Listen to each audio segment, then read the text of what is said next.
Today I'm going to be talking about coercive control from the advocate's point of view and the impact it has on children and what we can do about it. These are the topics that we're going to be covering: getting a clearer picture of what coercive control looks like from the advocate's perspective, how it applies to parenting, how it affects children, what we can do about it.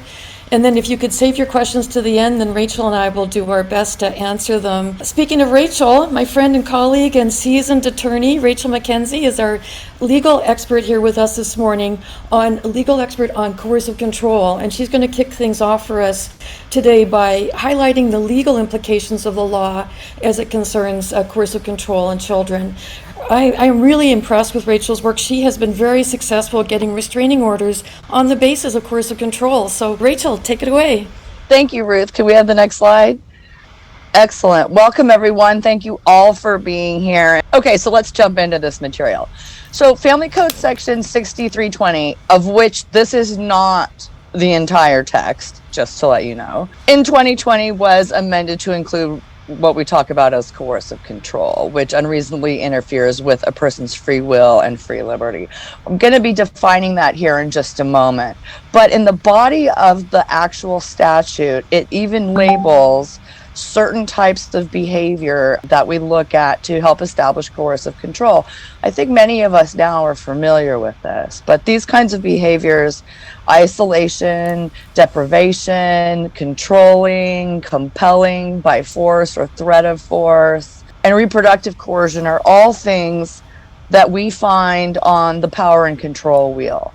I think most of us, I would assume, we're familiar with the power and control wheel, and I will be alluding to it again, but that is one of the best ways to be able to conduct a conversation with a victim survivor who has been suffering the abuse of coercive control. Before we leave this slide, and as a side note and perhaps a little bit of political propaganda, I wanted to point out number 5, reproductive coercion, which is defined in the statute as the control over the reproductive rights of another through force or threat of force, pressuring the party to become pregnant, deliberately interfering with contraception, and the control or attempt to control the pregnancy outcomes. That to me sounds like what a lot of governments in this country are doing to women all over. So I just wanted to point out that California, in another way, has already codified reproductive choice for women, which I'm so astounded and happy by. Okay, next slide, please. Okay, so if we look at the entire body of Family Code 6320 and we unscramble the words, all of these words are in the statute. I've just rearranged them so they're understandable. And so we come up with a definition for coercive control as a pattern of behavior that unreasonably interferes with a person's free will and personal liberty, which destroys the mental or emotional calm of the other party based on the totality of the circumstances. So often when I'm working with advocates or survivors, they'll come to me and say, you know, I pled the case, but my request for my DVRO temporary was denied. And one thing that we all need to remember when pleading, when filling out this declaration, it's our first bite at the apple to be able to get the judge to see the abusive pattern that this victim survivor is going through. And we need to remember to base this on a totality of the circumstances, because in the eyes of the law, there is a difference between a bad marriage and coercive control. And so to be able to prove the coercive control, we need to prove that not only is this victim survivor's free will and personal liberty compromised, but it's compromised by all of these different things in the totality of the circumstances between the parties. So you really need to plead the entire pattern, not just financial abuse, not just isolation, not just shaming, although that's a really tough one, because when you include gaslighting and all of that, it could certainly be shown, I think, on itself. Meanwhile, so if you're trying to make someone or help someone prepare their paperwork for their initial request to make it successful under the law, and remember, this is all of the judge has to go base the order on is what is written, throw everything in there in the kitchen sink.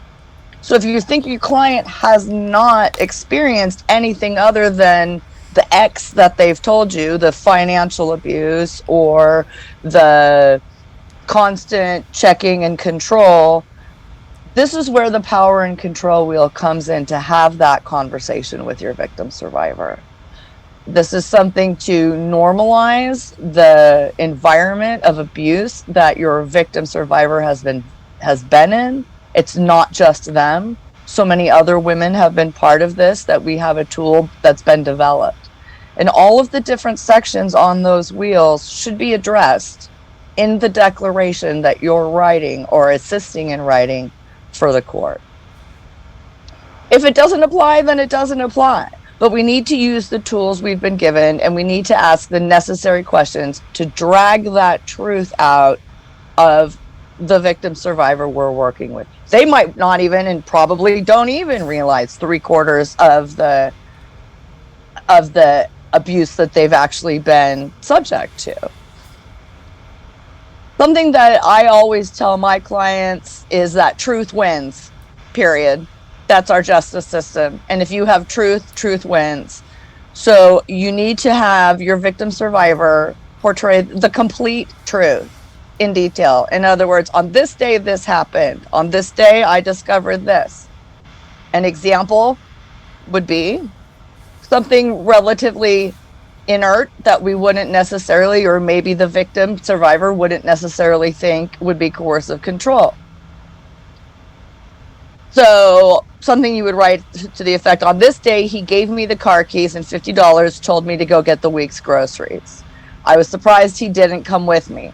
I stopped at 7-Eleven on the way home. After getting home, he looked at the grocery receipt and told me to keep the $2.41 in change. And then he asked me where I went after the store. I said, I don't know what you mean. He says, I know you stopped somewhere. I said, I went to 7-Eleven for smokes. Show me the smokes, he says. Who did you meet there? All of these raise multiple questions, but primarily, how the heck did he know that the victim survivor stopped at the store?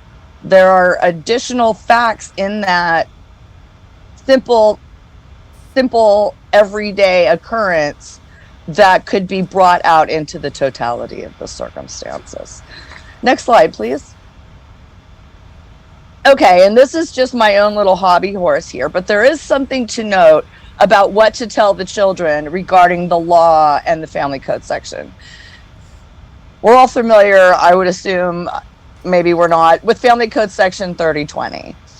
This is the code section that our courts rely on to bring parents and children together. And we know, of course, that under 3044, there's a rebuttable presumption that if someone has been found to perpetrate DV, they don't get custody until it's rebutted. And it's rebutted a lot. Sometimes it's even, quote, rebutted before the final restraining order hearing, which is disturbing. So although this slide is hard to see, the highlighted part, and bold, I should say, and underlined, under 3020B states in pertinent part, the public policy of this state is to ensure that children have frequent and continuing contact with both parents. And in my opinion, many of our courts and systems today rush into this, not giving enough weight to the harm that the children will be sustaining. It's my understanding dependency case numbers are dropping drastically. It's also my understanding that DFCS, domestic violence investigations, numbers have been dropping. Correct me, please, if I'm wrong on that. So, as you've heard throughout this conference, the children continue to be overlooked by the system. Their issues, their developmental delays, the aggression they come home with or portray at school after visiting with the abusive parent, the continued nightmares, the ongoing bedwetting or trouble potty training, not to mention what these children are facing with their adverse childhood experiences. So some think that 3020B should be read and only applied after 3020A. And I'm one of those people. Next slide, please, Ruth. Thank you. So 3020A, again, hard to read, and I'm sorry, states in pertinent part that it's the public policy of the state to ensure that the health, safety, and welfare of children shall be the court's primary concern in determining the best interests of the children when making any orders regarding physical or legal custody or visitation of the children. So what do we tell our children? We should be able to tell them that the system is watching out for them. We got your back, kid. But can we actually tell them that? It's been statistically shown that the victim survivor usually knows best what the children needs. That's her number one care and focus is keeping the children safe. Her second care is herself. So her opinion, as we've heard throughout our programs at the conference, should be taken into account along with a bunch of other things. The courts should be looking at, the social workers should be looking at, the systems should be looking at the child's development. Are they delayed? What is the nature of the DV perpetrated around and near and in the same household as these children? What types of visitation would be healthy for this specific child? Perhaps that's video calls. Perhaps it's professionally supervised visits. Perhaps it's no visits. In other words, what is the health and safety and welfare of this child dependent on in this case? So, for example, if the child will suffer extreme parental alienation at abusing parents' home, is it safe for the child to be there? By that, what I mean is, let's say a 4-year-old is spending afternoon at dad's house and all dad does is talk about how horrible mom is, what a bad mom she is, how dad wished she would die. Is that healthy for the child? Absolutely not. Another example, if an abusing parent was arrested for drunk driving with the child in the car, are unsupervised visits appropriate? All things for us as advocates to think about, and especially for our courts to think about. The law gives us guidance under Part C in Family Code 3020 regarding these A and B juxtaposition. And it says, when the policies set forth in A and B of this section are in conflict, the court's order regarding physical or legal custody or visitation shall be made in a manner that ensures the health, safety, and welfare of the child. Therefore, this code section states it twice. Do not rush to visitation and ongoing contact if it is not healthy, safe, and in the child's best welfare and interest. So what do we tell the children? Well, I want to tell them that the law's got their back, that they have rights, and that we're protecting them. That's what we should be telling them. Thank you, Ruth. Right on, Rachel. That's real talk, as they say, right there. That's the truth. So thanks so much, Rachel. Thank you. Yeah. So, yes, as Rachel said, the title of our seminar is What Do We Tell the Children? ... The subtitle is When the Covert Abuser is a Parent. But when we first think about that title, we might think about kind of a hallmark moment when parents are, about to announce to their children that they're getting a divorce and they still want to work things out. This is not the hallmark moment that we're talking about. And I hope by the end of our time together, when we ask the question, what do we tell the children, you'll be looking at it hopefully through a new lens. So just a word about our program. Women of Silicon Valley, WomenSV, is a nonprofit that focuses on coercive control.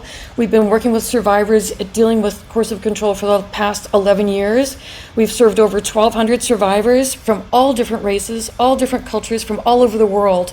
But the one thing they all have in common, what makes them all sisters, is being trapped in a relationship with a powerful, sophisticated abuser who uses more subtle forms of abuse to threaten, control, and isolate their partner.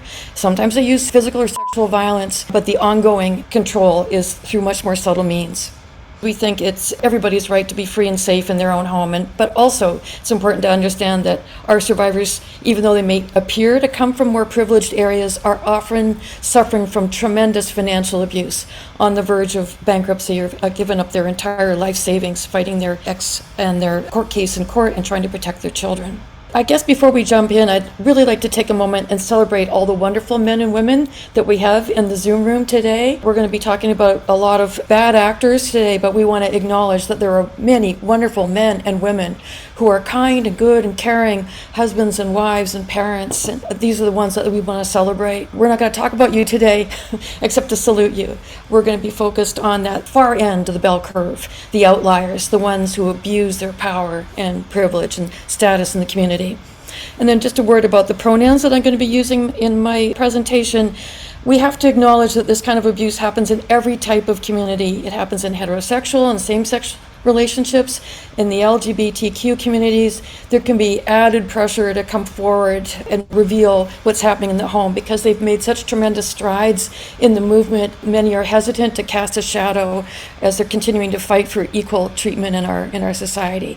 But can we please acknowledge that anybody can be a survivor, male, female, trans, non-binary, and anyone can be a perpetrator. And when it comes to parenting, let's acknowledge that women can be guilty of coercive control with regard to their children. But for the purposes of this presentation today, and because most victims of domestic violence are female, and because serving women is my area of expertise, I'm going to use the pronoun she for survivor and the pronoun he for perpetrator. But please switch the pronouns as you see fit. So let's take a closer look at what coercive control looks like in middle to upper income areas. We're going to look at the covert abuser's MO out in the world and in his adult intimate partner relationships, and then we'll see how it transfers to his parenting style. We have this idea that domestic violence doesn't happen in nicer areas, but the truth is we're just better at hiding it here. And speaking of hiding, have you just seen the news article that came out about the car that's buried in the backyard of a mansion in Atherton? Stay tuned for the details, but we'll see what led somebody to bury a car and fill it with concrete in the backyard of his mansion in Atherton. Who knows? The jury's still out on that. But let's acknowledge that abuse crosses all economic lines. No neighborhood, no socioeconomic bracket, no profession is immune. Dr. Susan Weitzman wrote the book, Not to People Like Us, Hidden Abuse in Upscale Marriages. She was on the Megyn Kelly Today Show with me several years ago talking about domestic violence in more affluent areas. And in her book, she says the two hardest income brackets to escape from are the lowest, which is obvious because often survivors lack resources to get out in that economic bracket, but also, more unexpectedly, the highest. And why? Because of all the assets and resources her perpetrator has access to. The more money, the more power an abuser has, the more resources he has to exercise power and control. So those power and control dynamics are the same. Doesn't matter what neighborhood you're in. But if you got more money, more power, more influence, more status, you got more tools to coerce and control. And you can make it very hard to leave safely and stay safe, to keep custody of your children if you are the victim of this intimate partner relationship, or to avoid crippling debt, bankruptcy, poverty, even homelessness. Over 50% of homeless women are homeless as a result of domestic violence. Dr. Weitzman also found that the more money a survivor had in this income bracket, the more afraid she was of getting killed by her partner, especially if she left. And if not by him directly, then by somebody that he paid. When Michael Moore was asked if he believed that O.J. killed his wife, he said, "Of course not. Rich people don't kill people. They pay people to kill people." So we already know that most incidents of domestic violence and domestic violence-related homicides happen after the relationship ends. And why is that? Well, she's signaling to her partner that he is no longer in control of the relationship. And sometimes that partner will do whatever it takes to get that control back. I sit on the domestic violence death review team, and I know what that involves. Sometimes the ultimate act of domestic violence. As in, if I can't have you, no one else will either. Murder is the ultimate form of coercive control. It doesn't happen very often, but it doesn't have to happen very often for the threat to be there. And the fear is very, very common in the population that I serve, and the demographic that I focus on. women from every race, every culture, every religion, every background, but trapped in that relationship with somebody who has tools and resources and a very public, positive image to hide what goes on behind closed doors. So many of our survivors are afraid on a daily basis staying with their partner, but even more afraid of leaving because of what could happen to themselves and to their children. As Rachel talked about, coercive control involves a pattern of controlling, a pattern, very, very important. She talked about the totality of circumstances. So we're looking for a dot here, a dot here, a dot here, and then we connect them, and the constellation emerges.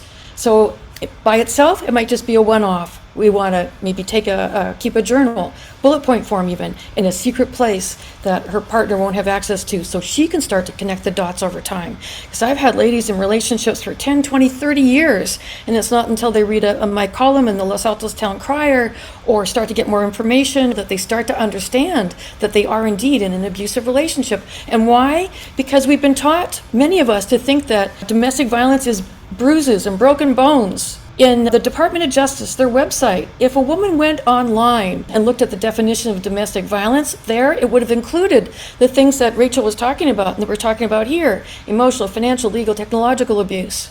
So where are they going to get this information? From conferences like this, and I hope that you spread the word. You have conversations with your friends, with your colleagues, with your daughters, with your sons, so we can spread the word. And at WomenSV, we are working on a curriculum to go into the schools and teach young people not just what physical and sexual violence look like. You know that if you go out on a date with somebody and he hits you or he hits on you, the first date, there's probably not going to be a second date. But what about recognizing more subtle forms of control? Ooh, maybe you don't want to order that. Oh, let's go see this movie. Are you sure you want to wear that? Who were you talking to at the party that other night? Little by little, the control becomes more evident over time, but it's slow and it's subtle and it's insidious. And it can range anywhere from psychological manipulating and even love bombing in the beginning, showering her with affection and attention, sending her 50 texts a day, and she goes, oh my gosh, you must really love me. Oh, that looks like love in the beginning, doesn't it? But over time, does it start to look more like stalking? Where were you? I was worried about you. Why didn't you pick up your phone? So this kind of abuse, coercive control, ranges from everything from emotional and psychological manipulation all the way to strangulation and everything in between. And do you know that about 40% of our survivors that we serve at WomenSV have experienced non-fatal strangulation at the hands of their intimate partner, at the hands of their doctor, engineer, lawyer, therapist, religious leader, partner. And if they strangle their partner, if you've been to any of Casey Gwynn's seminars or Gail Strack's, you know that puts them at higher risk of doing the same thing to their children. Men who abuse women are more at risk for abusing their children, physically and even sexually. Consult Lundy Bancroft for more information on that. Anything in the hands of a covert abuser can become a weapon, even a sock, even a beach towel. And when it comes to strangulation, it doesn't always leave signs of physical injury, but it can still be life-threatening. And we're just beginning to acknowledge that it happens even to children. Abusers who are guilty of coercive control tend to see their partners as, and sometimes their children, as objects, as possessions, as resources to use and use up. That's what makes coercive control a lethality risk. Because what's the ultimate right of property ownership? Disposal.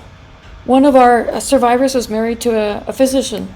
And my dad was a doctor. I love doctors, but we're talking again about the outliers here. After years of being abused, she finally told him she wanted a divorce. The next meal they ate together, ironically, coincidentally, it turned out to have an ingredient that she was deathly allergic to. Her husband wouldn't let her call 911. He insisted on driving her to the ER himself at 5 miles an hour, stopping at every green light with an eerie smile on his face the whole way. I learned the term from my friend Micah. That's called duping delight. Well, she made it to the hospital, but what if she had died along the way? Wouldn't he have looked like the devoted husband who, rather than waste time waiting for the ambulance, the good doctor had done everything he could to get her to the hospital in time? The coroner might have called it death by anaphylactic shock. What would you call it? I asked Dr. Jordan one time, after hearing some of the comments that my ladies reported about their physician husbands, one said, during the property settlement phase of the divorce. Do you know there's more than 40 ways to kill a woman and make it look like she died from natural causes? Well, she backed off on getting whatever she deserved. Another told his wife, you know how I'm going to kill you? I'm going to inject you with a poisonous solution between your toes in a way that not even the coroner will think to look. So I ran some of these scenarios by Dr. Jordan, and I said, is this true? Are there really more than 40 ways to kill a woman or anybody, make it look like death by natural causes? And she said, yes. So sometimes we call it an accidental overdose. Sometimes we should call it. At WomenSV, we do address physical and sexual violence with the danger assessment, but we also, because of our special focus on coercive control, we use another tool called the WEB scale, Women's Experience with Battering. I was at a conference, I was one of the presenters along with Evan Stark. It was America's Conference on Coercive Control, and I asked him afterwards what he thought of this instrument. He said he really liked it. He's a big fan of it, and if it's good enough for Dr. Stark, then it's good enough for me. I'm a big fan of Dr. Stark. So it gives survivors language to put on what's happening to them. Often they can talk about how they feel, but because coercive control can be invisible, it's the invisible crime, the invisible liberty crime that impinges on a person's fundamental human right to be free and safe in their home, out in the world, in their workplace. So how to get at language, how to put language on something that just seems so intangible sometimes. This web scale can help women do that, can help survivors do that. And men in gay relationships, anybody in a coercive controlling relationship could take a look at this and in the hands of a skilled advocate do the test. And I look forward to the day when advocates working with children give this tool to children so that they can finally have their voice brought to the table. Who are the ultimate political prisoners in the world? It's children. Because coercive control is also a political crime because of it impinging on our fundamental human right to be free. An example of one of the questions on the web scale is number 3 here. I try not to rock the boat because I'm afraid of what he might do. And they go, oh yeah, 6, I agree strongly. And then we ask, well, we try to probe a little bit further and try to get a specific example about what it was that was making them so afraid to speak up or to object to their partner. And so we asked, what's your worst memory of when that happened, a time when you did rock the boat, and what did he do? Oh, she remembers, we were on the highway and he was driving too fast. I asked him to slow down. He just went faster. Another time it happened, and when I asked him to slow down, he stopped completely. He stopped on the highway. And so I've learned not to say anything. The danger assessment asks if you've ever been threatened with a lethal weapon. Anything in the hands of a covert abuser can become a lethal weapon, including a car. So a survivor's cultural or religious background can add an extra layer of pressure to keep women silent about the abuse and make it harder to identify. It's not supposed to happen in our community. We work to keep the family together. We don't want to bring shame on our family's public image. All of these pressures and expectations and taboos add this extra pressure to keep women silent. And then on top of that, if they come from a middle to upper income background where it's all about success and winning and being involved with somebody that is equally success and equally winning, abuse is not supposed to happen in that kind of neighborhood. And you just don't expect a doctor, a judge, a therapist, or a mayor to be an abuser.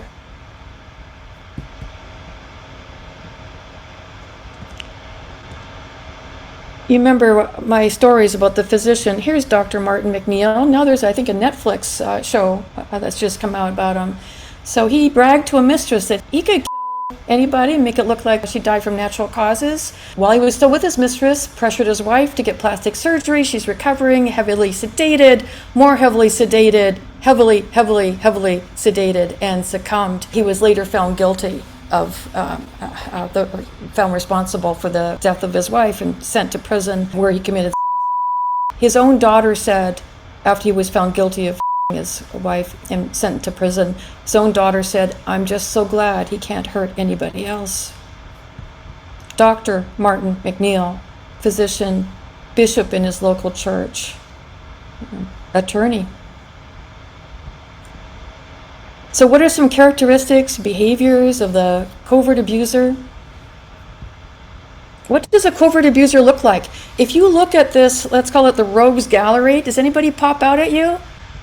Okay, I got a little hint here with the orange frame around this guy. Look at this dude on the couch with his beer bottle and his, what do we call that he's wearing, everybody? Wife beater, right? The tank top and the fist, the clenched fist and the angry face. Well, I don't know who this guy is, but I know the names of these other guys. They've all been found to have committed domestic violence. Everybody on this top row, the ultimate act of domestic violence. Even Bob Bashara, president of the Rotary Club. My dad was also a member of the Rotary Club. I love the Rotary Club, and I've got a lot of good friends in the Rotary Club. But that can also be a camouflage for a covert abuser. So what did Bob do? He paid his handyman to kill his wife. But in the course of the jury trial, he told the jury, "How could I possibly have killed my wife? I'm president of the Rotary Club." Well, that was one of his titles, but you know what one of the jurors called him, had a few other names for him. Monster, narcissist, sociopath, master manipulator, arrogant, pathological liar. Can you please hold all those words in your mind for a little while, because soon we're going to be talking about the dark tetrad. All of those things were applied to Bob Bashara. His sister later said that Jane, Bob's wife, loved Bob and would have done anything for him except open up her 401k. He was pressuring her to release her retirement savings and turn it all over to him, and she refused. And Jane's sister said she believed it was this refusal to turn over her retirement money to Bob that led him to kill her. So follow the money and you will often uncover the motivation. And they have a very transactional view about relationships. It's you're only as good as the last thing you did for them, or your last accomplishment. And the same applies for children. If this type of abuser tends to define human worth in terms of net worth, their children are often defined in terms of their grades and their accomplishments. So how do you tell? What does a covert abuser look like? Like everybody else. It's the physician who terrorizes his wife in the ways I described. It's the journalist who uses words as weapons and mounts a smear campaign against her partner, sprinkling a little truth in with the lies to make the lies more credible. It's the financial analyst who cooks the books and signs the income tax forms and hides his money across a dozen different accounts. What about the survivor? What does she look like? Same answer. You can't tell by looking. All of these women on the top row have experienced the ultimate act of domestic violence. This beautiful soul from Los Gatos lost her son. All these women, the ultimate victims of domestic violence. And all of these women, they've all experienced coercive control. Everybody on the bottom here, Hollywood actress Evan and Rachel Wood, very excited about Senate Bill 1141 that became Family Code 6320. She was one of the driving forces behind it. She and Senator Susan Rubio, who was the real driving force in getting it done in Sacramento. Senator Susan Rubio, domestic violence survivor, coercive control survivor, Senator Susan Rubio. No one is immune to domestic violence or coercive control. I call it the equal opportunity destroyer. So what motivates a covert abuser? Things like power, social status, money, winning, revenge, keeping up appearances, maintaining their public image, very important. You shame a covert abuser, you are taking your life in your hands. And defeating, dominating, destroying anybody, anything that gets in their way, including their ex-partner. So it's not your typical normal healthy man or woman motivated by empathy, compassion, loving relationships. I do a lot of trainings for providers like law enforcement, physicians, court staff, therapists. When I do my trainings for therapists and describe the behaviors I'm about to list for you, they come back to me with 4 different labels that together make up a personality cluster called the dark tetrad that I learned about from forensic psychologist Reed Malloy. It includes 4 different categories, all in the same person. So the first one, Machiavellian, meaning they have an honest face in public, another very different side behind closed doors. They're often highly intelligent, educated, have an advanced and professional career. They often involve themselves in volunteer and philanthropic work, or they may coach their kids' soccer team, give to worthy causes, all makes them look very good. But they're also very calculating, opportunistic, strategic. They look for weaknesses to attack and exploit. They're also very good at playing the victim. Narcissist. That was another label that the therapists that I've done trainings for feed back to me, meaning the world revolves around them. They have a grandiose sense of self-importance and entitlement. It's all about them.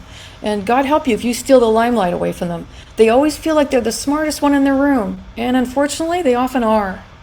But that's where you can catch them up sometimes, thinking that they can get away with anything. Then there's the psychopathic piece that therapists label these behaviors with, meaning they lack empathy, they lack remorse, they lack self-reflection. They hurt people and they don't feel guilty about it. They don't seem to show any guilt about it afterwards. And in fact, well, I'll wait for the next one because it'll lead us to the next one in a minute. They tend to see people as possessions for them to use as they see fit. And when those possessions are no longer useful, they will be discarded. They lie easily, they lie often, sometimes just to stay in practice, and they love getting away with their bad behavior.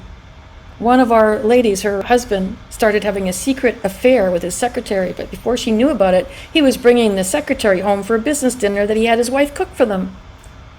Duping delight again, huh? And finally, this causing people pain, the people that they should be protecting the most, their spouses, their children. But then also, here's the last label, sadistic, seeming to derive some pleasure or satisfaction from the pain or the chaos or the fear that they cause. They thrive on drama. They thrive on trauma. Just as you all, with your loving, open hearts and your desire for intimacy, thrive on peace, connection, love. Those are your core values. Be careful about projecting them onto this type of person who feeds on fear and suffering and chaos. I think we have to watch out for our own implicit bias, our tendency to believe people who look like us over people who don't. We have to watch out for our confirmation bias, our tendency to judge a book by its cover. Oh, he's a doctor or a therapist or a religious leader. Must be a good person. Must be telling the truth. And that's camouflage for a covert abuser. I once asked Reed Malloy, after one of his seminars, with all your experience, can you tell, because you're such a seasoned professional, can you tell when somebody's lying? And he used my word and fed it back to me. He said, even a seasoned professional can be fooled by a seasoned liar. So watch out. They will look you in the eye and tell you it's midnight and snowing and you're actually in Antarctica, and you'll believe them because they're so convincing. So, examples of emotional abuse. So the physician that told his children how he was going to discipline them. He was going to slice them open with his scalpel or go into his black bag and get out a hypo for them. Or the dad who tutors his son, quietly whispering into his ear, I can't believe that you're related to me. What a loser. How can you be so damn dense? You'll never make it in the world. I'm so ashamed of you. And then mom finds him literally beating his head against the wall later, telling himself, I'm so stupid, I'm so stupid, I'm so stupid. That voice gets internalized. Or he'll set his wife up before an important occasion when they're going out to like Thanksgiving dinner with the kids, but he doesn't want to go. So he does something, says something to hurt her, to frighten her, to punish her, or the children. They end up going over there and they have a sour look on their face and he's all bright and shiny. And the other guests are wondering, oh, what's wrong with her? Why is she so sullen? Why is she so removed? Why is she having that extra glass of wine? She doesn't look too good. But if you're only looking at that moment, Nancy Lemon, who was the brilliant force behind Family Code 3044, she says that's like looking at the snapshot of the relationship instead of the whole movie. Context and history is so important. And Rachel was talking about that. How did her husband know that she stopped on the way home?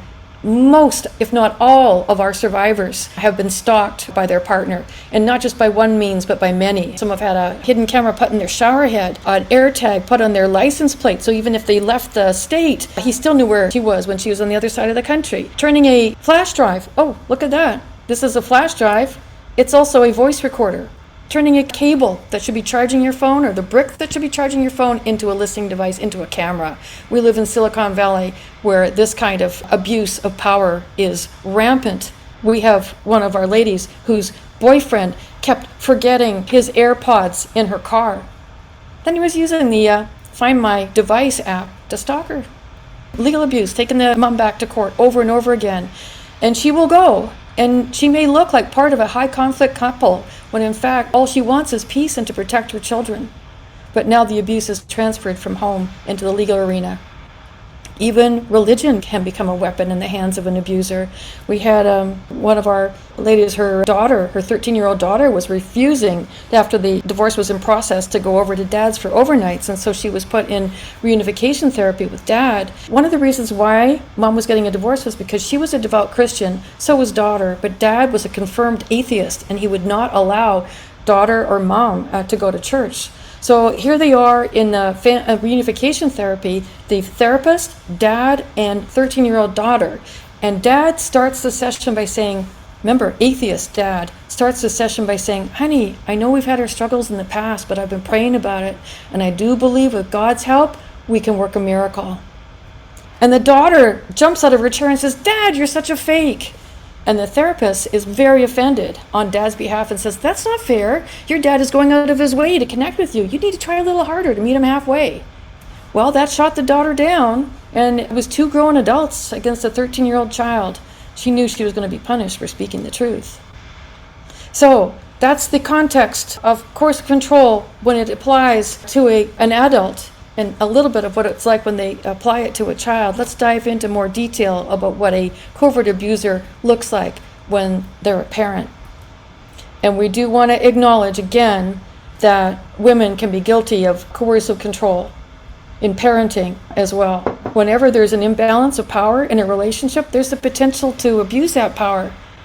They can present one positive face to the world, looking like the ideal mother or father, and then behind closed doors, it can be a very different story, sometimes even with mothers. Have you seen Mommy Dearest or read the book? The study that I'm going to share with you now was published in Europe in 2020 by a researcher, Emma Katz, after research she did in the United Kingdom and Finland, and it focused on fathers who engaged in coercive control during the post-separation process.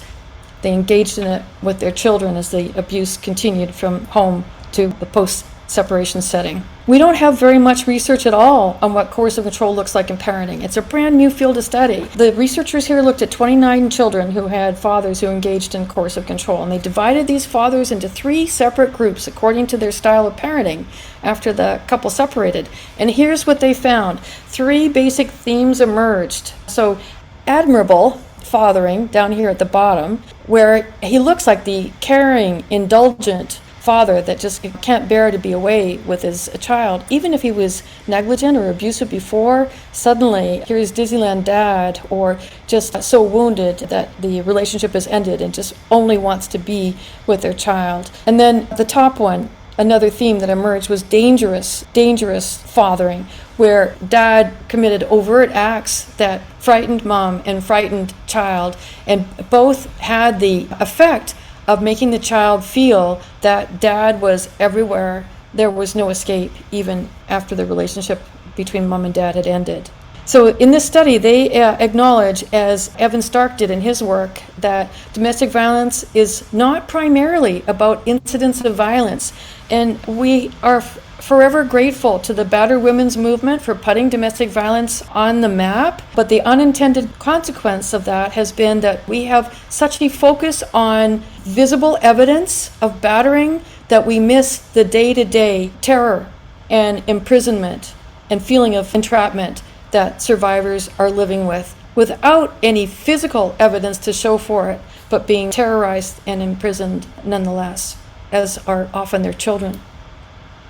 So what does dangerous fathering look like to the child? Banging on doors and windows while making death threats against children's mother? Or one child reported, when dad was lurking in the garden, he broke my plants and chopped down my tree. And that's especially worrisome, because that implication is first these things that belong to you, and next, you're the next target. It can also look like, as I said before, like he just wants to be with his kids, and suddenly they're getting expensive presents, they're being taken on exotic trips, turning into Disneyland dad, buying child a puppy, but child can only play with puppy over at dad's house. And why is mom so cheap that she's not buying the child anything? Meanwhile, all her access to her financial resources may have been cut off by dad, and he's stonewalling on child support payments. She's been a stay-at-home mom, but now he's claiming that he's taken care of the children and done everything, while she's lapsed into more and more irresponsible or abusive behavior. It's a he said, she said, until there's evidence. And sometimes even that evidence in the hands of a technologically savvy abuser can be doctored. So it creates that sense that dad is everywhere. And as Evan Stark said, for some children and young people, it's irrelevant what the last incident of violence or threat to kidnap them when it took place. If it happened, that threat hangs over them and lingers with them and causes this continual fear and feeling of being restricted and not free in their life. Stark says it created a state of continuous entrapment. So what's the impact on children? You all probably are familiar with Adverse Childhood Experiences study that Rachel alluded to earlier. Intimate partner violence is one of the categories of abuse that children can experience when they're growing up. And with enough categories of abuse, including exposure to domestic violence, it can take up to 20 years off your life.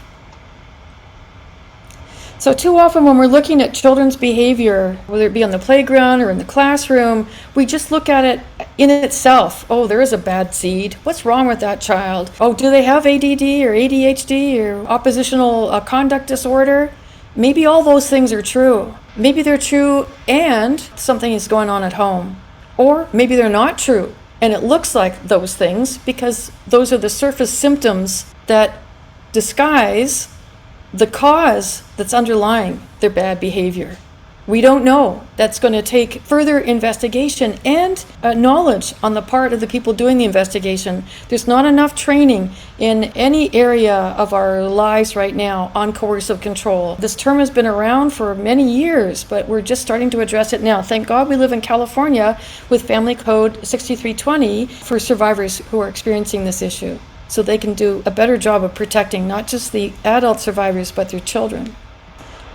Because otherwise, we risk paying the ultimate price when we aren't able to protect a survivor and their child from their perpetrator. This is one of our advocates who's been with us for many years now. Her husband was a high-level executive at a company you'd know the name of. He never beat her. The worst he ever did was put his fist into the wall, but that was what told her that she better get out soon.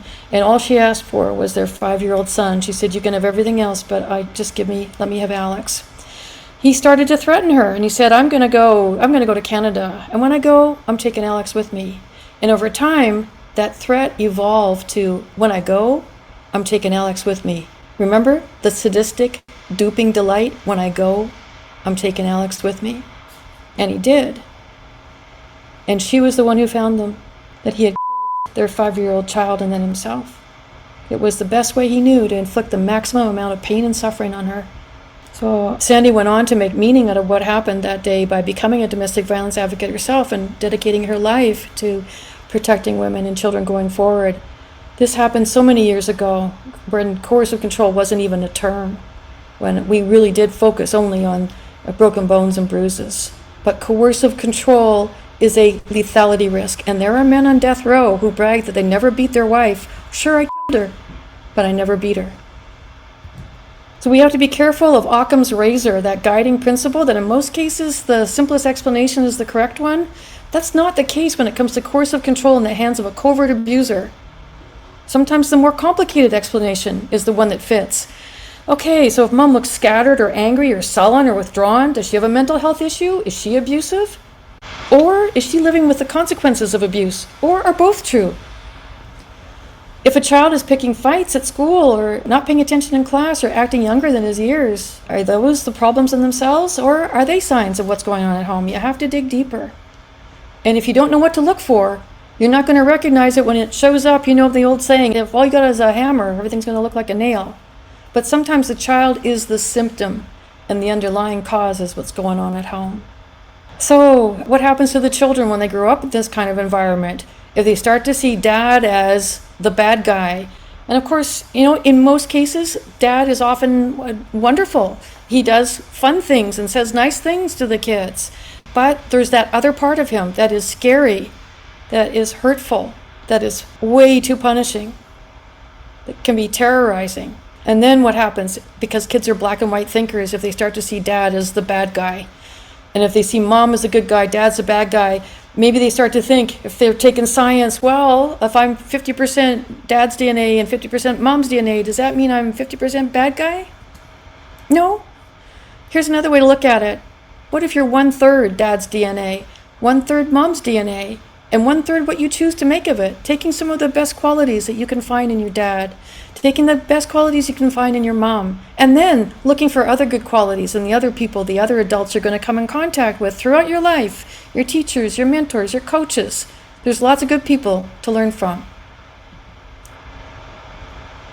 Because otherwise, if they grow up without addressing this issue, there's basically three roads they can go down. They end up repeating what they learned, becoming either a victim or a perpetrator of domestic violence, or, that's hope, the third avenue. They learn from negative example. I know how much that hurt me. That made me sad. That hurt my mom, and that made me sad. I don't want to ever make my partner ever feel like that. I'm going to treat my partner with so much more love and kindness than I got when I was growing up. So that's the good news. They get to choose. So how to counter the negative aspects of growing up with a coercive, controlling parent, be it male or female, father or mother. These are some of the key takeaways from that study in the UK. We have to figure out if the children need protection from their fathers. Going back to that key language that Rachel was talking about, that it's so important to consider the best interest, the health, the safety, the welfare of the children, and that should supersede ongoing frequent contact of family members if it's not safe. Of course, we want our children to have a relationship with both parents as long as it's safe. And if he's just pretending to be the dedicated father, then that's continuing to make the child unsafe. Even if he hasn't been violent before, we have research that shows that nonviolent perpetrators can be as harmful as violent ones. So we say that abuse thrives in secrecy, silence, and isolation. Well, if that's the case for adults, it's also the case for children. I hope that we all here today can start thinking about ways to help them break that silence safely, so that when CPS is called, they're not punished afterwards for talking about family matters outside closed doors. So that mom isn't punished or accused of being coached when she starts to talk about the ways she's been abused, so that the children aren't accused of being coached when they start to get language about what's happening to them. It's education, and that's the difference between coaching and education. That coaching often has some other motive to manipulate the outcome, and education, the only motive is to keep people safe when it comes to domestic violence. If you don't feel safe talking to your children directly about what coercive control looks like, look at all the fairy tales that have so much wisdom in them about the ways people deceive and lure and groom children. Ah, Grandma, what big eyes you have. They're better to see you with, my dear. The wolf in Grandma's clothing. Or the witch outside the gingerbread house in Hansel and Gretel. Come on in, children. I have cookies. Well, you know, what are the cookies made of? Children. The Pied Piper of Hamelin. Well, there's a story. What happened to all those little kids lured by this fellow with his flute? I'm sorry if I spoiled that fairy tale for you. But there are many ways we can talk to children about how people can have two faces out in the world. One face they present in one set of circumstances, but the better to hide, they're a different one behind closed doors. And if the kids are older, you can always talk about Star Wars, this cartoon here.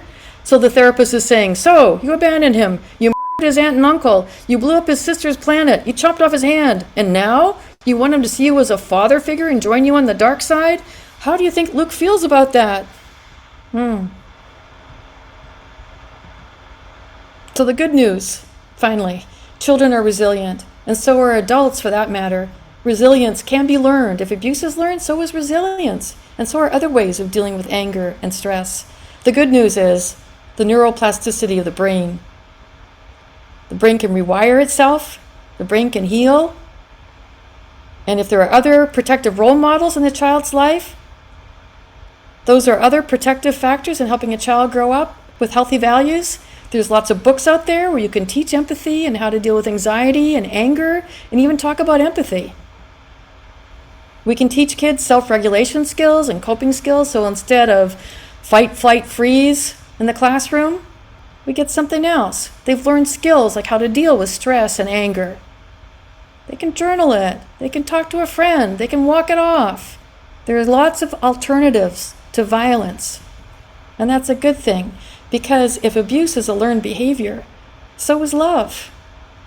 And contrary to what we might think, the latest research tells us it only takes one healthy caregiver for a child to learn everything they need to know about healthy relationships and turn out okay. So is it always 100% of the time better for both parents to be involved in the life of a child on a frequent, ongoing basis? What if one is toxic? Isn't that like saying better a leg with gangrene than no leg at all? Because I don't think you can be a good father if you're not also a good husband. Because you are teaching a child how a man treats a woman, how a father treats a mother, how a husband treats a wife. And the same argument applies to a mother. So remember what I said at the beginning of our talk here. What do we tell the children? I hope you can look at it now in a new light. What do we as a society, as a village, as the village it takes to raise a child, as judge, as minors counsel, family law attorney, parenting coordinator, therapist, protective parent, what do we tell the children when a parent is a covert abuser who fits into that small subset of people who views their partners and children as possessions and resources, who has a history of coercive control, who values power and control and money and winning above all else, and punishes anything who gets in the way and anyone, even if it's the other parent? What do we do with this kind of parent, with this kind of character, with this set of values? Money, power, winning, revenge. As providers, what do we do with the children? What do we tell them? And is it something we can live with? Is it something they can live with? In the family law context, you know that all states now require courts to consider past or existing domestic violence in making child custody determinations. That's the good news. So let's end on a note of hope. And thank you for your kind attention today, for playing such a vital role in looking after the best interests of the children, and for working with such dedication, all of you, to break the cycle of coercive control. Thank you. Let's open it up for questions now. Any that you have for Rachel or me, and be happy to take the questions. So you got there more towards the end, but anything else you want to add about abuse in the children's context, as it seems very complicated from children's point of view? Well, I think I talked about how children tend to see things in terms of black and white, and they tend to also gravitate towards a parent that they perceive to have more power. It's a question of survival. Children are also vulnerable to tactics like gaslighting and psychological manipulation, love bombing, gifts. Kids like toys, kids like money, kids like fancy trips. And if dad is the one with the toys and mom is not, I guess we want to compare it to when survivors are first meeting someone like this who's so charming, and even an adult mind can be manipulated by somebody who's so skilled at impression management. So how much more vulnerable is a child whose brain is still forming? So I think if children can get connected with therapists who are trauma informed and coercive control informed and start to develop language, even if they're not all that verbal yet, if they're real little, there's play therapy with little toys that they can act out what's going on at home, or stuffed animals. So here, pretend mom gave this to you, or pretend dad gave this to you, and how do they look? So with intervention, we can nip it in the bud so that the rage-filled young man doesn't grow up to become the rage-filled adult male who goes on a shooting rampage or kills his wife and children, so that the trauma-filled survivor in the home doesn't grow up to become a trauma-filled survivor as an adult. So there are things we can do. Education, I think, is key to teach young people early warning signs of coercive control behavior, because it's so much easier to get out early on in a relationship than it is to get out once you're in it. As an attorney, I've said this a million times, and really only 40% of what I do is legal advocacy. The other 60% of what I do is social advocacy. And it's really about not being siloed, knowing the resources in the community, knowing the situation of your client, how many children, what are their ages, what kind of resources are they going to need, and you warm hand off them to the resources that you have been developing, networking with throughout your career, whether you start today or you already have some or whatever. You now have Ruth and I as part of your resources. So again, personally, in my experience and in my opinion, the sooner children are able to work through the unconscious trauma that they have, the more likelihood that they will grow up to be a successful and what we would consider a normalized human being. Thank you for that. We have a couple questions that looks like it's specifically for Rachel. One is, despite 3020 ABC in Santa Clara County Family Court, there are still women being portrayed as alienating children from their husband when they're trying to protect them, and their histories of DV being dismissed against a charming perpetrator. What is or can be done about this? That is an amazingly prevalent issue that we face. And I don't have the successful answer. I think it's an individual basis. But for me, what it is preparing your client, most of all, talking through the trauma, hopefully getting her out of the circular extent of trauma and everything that's going on in her brain to be able to present herself well in front of the court. There are several different steps I use to do that. One of them is talking. One of them is I have my folks and I tell everybody this is the simplest thing you can possibly do, but you keep a list with you in your purse, in your backpack, in your pocket. And when you think of something you want the judge to know, you write it down on the list. Because if you're in the grocery store and you think of something and you don't have your list with you, you're going to forget to write it down, and then you're going to be in court and go, why didn't I say that? So science shows that not only by making that list will it help this person present better and be more calm, but it will also help them sleep better and be more organized and have a more feeling of control over what they're going through. So all of those things to prepare, but the most important thing, I think, to try and keep the alienation label away from mom, other than talking with her about that, of course, is to bolster her character during hearing. And that's a legal advocacy technique that lawyers use to be able to build character, to show that although she's traumatized, she is still stable and choosing the best for her children. Again, it's not easy. It's also, it varies from courtroom to courtroom. So I don't have a valid answer. Okay, this next question's about the courtroom and also for Rachel, and then I have one for Ruth. For Rachel, the Wednesday workshops discussed parallel parenting and plans for parties in DV relationships instead of co-parenting. Is this a term or process that the judges are familiar with and is being used more often? And are there any programs which provide parallel parenting class? Do you know? Great question. Yes. So parallel parenting is something that is been coming around now for the past few years. And we all think of parenting as co-parenting. Mom and dad need to interact at least in a little bit of a way. Parallel parenting, depending on how it's implicated or used, also still has some of that contact, only because parents need to know if kids need in the emergency room or something to that effect. But the different parallel parenting programs, in my understanding, work with mom and dad to be able to come to a common ground or a common language, a common platform that they are able to mentally communicate over. Oftentimes, even without a program or a class, although, like I said, there are classes, Family Court Services has a list of them. But with parallel parenting, I don't know. I don't think it's something that is going to be an ongoing process. I think parallel parenting works towards the co-parenting eventually. Once de-escalation has happened, everyone's moved on, and the child is now years older. Did that answer the question? Hopefully. I think it helps for sure. I saw one question and it seemed to be disappeared, but there's a question for Ruth here. Does WomenSV have services for children?